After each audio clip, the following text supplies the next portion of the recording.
Hello, everybody. Welcome to the channel. And if it's not your first time here, welcome back to the channel. Today, I'm going to talk about customer service. And what made me even think about this in the first place is that I was at work. It wasn't an off the wall day. There was nothing crazy going on or anything like that. I was trying to think of my next topic.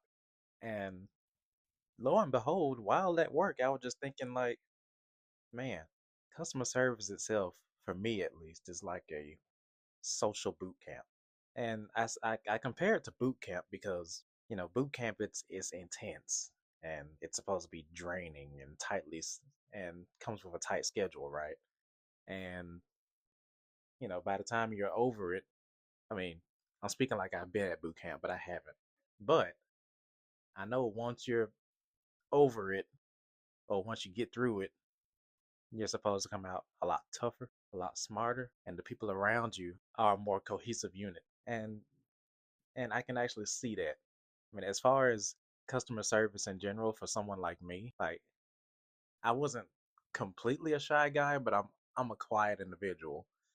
I don't want my voice to be heard from across the room, nor do I speak in such a tone to where everybody can hear me from distances away, I'm very passive with my voice. And as far as conversing with people, I don't have all the confidence in the world in that regard at all. But the more customer service style roles that I had in my 12 years of working, the more comfortable I was able to get with it. Because what the experience you get out of customer service is that you get to deal with all kinds of people, regular people, quiet people, and sometimes you get those people who are willing to cause a high stress situation over menial things. Think coupons or if you're in the banking world like me, people get these self-inflicted fees, or just people who get frustrated and they kind of take it out on you, but all they had to do was read the instructions to something. And what comes with customer service is that it's usually a frontline job. Like you're right there in the action all the time. And if you want at least a job where people you're not in anybody's face or anything like that, or people aren't in your face for that matter, you have to pretty much either specialize in something or move up the ladder. Or for what I recently discovered, you can just segue into a different department after you've done your dues on the front lines of customer service. But here's the biggest difference between the two is that you can get done with boot camp, but because it's just a phase, a very hard, intense, and strenuous phase, but you can get through it and never have to see it again. Customer service, on the other hand, you can end up dealing with that for the rest of your life, whether if you choose to or you're dealt a bad hand as far as jobs that the job that you want compared to the job you have. Now, once you've had enough time in customer service, you find yourself developing a thicker skin. At least I found myself developing a thicker skin. And not to say that I was like an overly sensitive guy, but I'm just, I'm a passive individual. Like I said, I don't try to make myself known. I kind of bleed into the background, in public or during my grade school days. That's just who I was. And not having the confidence to deal with people on a regular basis, that can get pretty jarring, you know. But with the constant exposure and having people actually walk up to me on a regular basis over the past few years, I was able to develop conversational skills. I didn't get stuck when somebody wanted to address me about something. I mean, don't get me wrong, people still try to find topics to speak on that I can't relate to. Like, I don't watch the news. I don't watch football or basketball on a regular basis. At the very least, I watch highlights on YouTube, like a Vince Carter dunk compilation or something like that. But as far as, hey, I want the Masters, that's going on right now. The amount of people who want to talk about golf, I'm just like, wrong tree, bro. Stop barking. or let's bark about something else because I can't relate to that.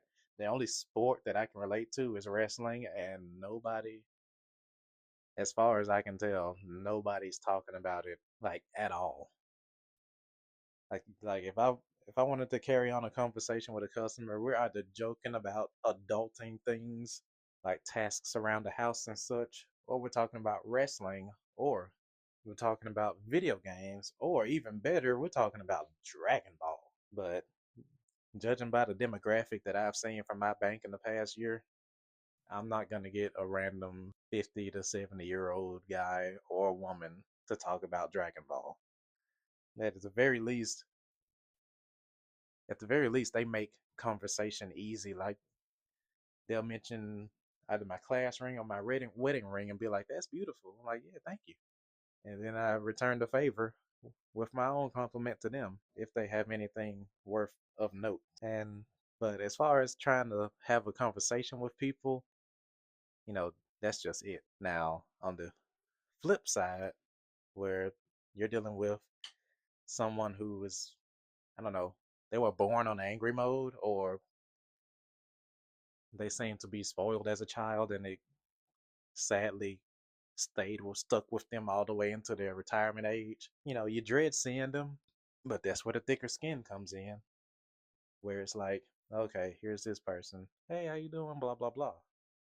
It's not, oh, how convenient. I suddenly have to go take a dump.